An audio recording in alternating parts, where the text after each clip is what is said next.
Hi, I'm Joe Nelson, and we've had a couple people asking us about how to take care of a blade if it gets rust on it. And so there's no need to freak out on it. The knife is still good. Just somebody obviously left it in the sink or left it wet. And what you want to do is get you some sandpaper, so like some 240 grit, 300 grit sandpaper. I use, we have a lot of Merca Gold on hand, which is a soft sandpaper, but any high grit sandpaper will work.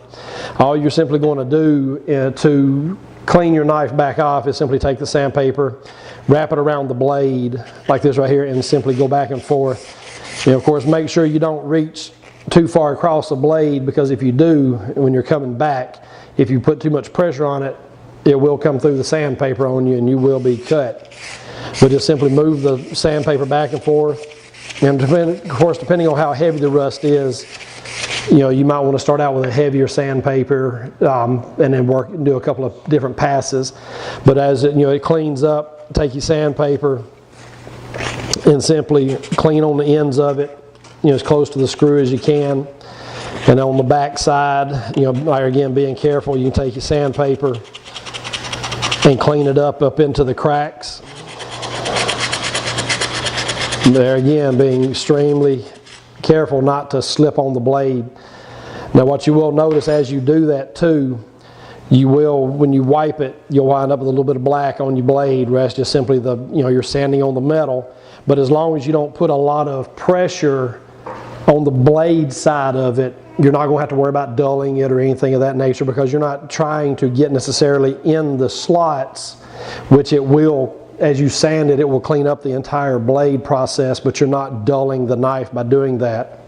Now also, like we talk about when you're cutting chicken and things of that nature and just general cleaning of the knife, keep your old stiff bristle toothbrush around, and what you can do is simply go around the screw head like that there, to make sure you clean off around the screws, and then take your toothbrush and go in behind here up into the joints just to make sure they're clean. And of course you can run them under the sink.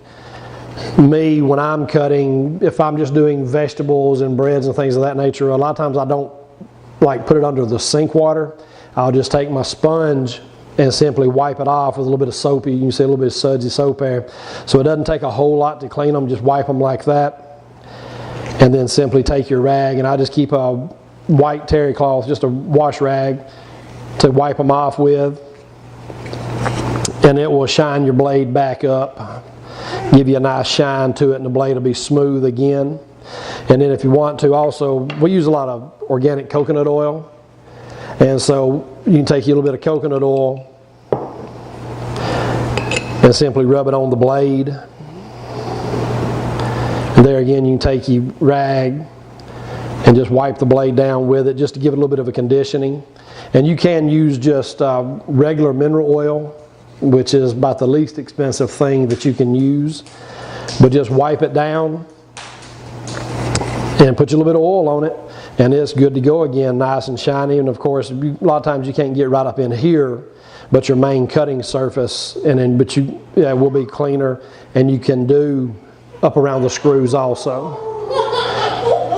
Thank you very much. And my granddaughter just fell over, so that's her crying in the background. Thank you.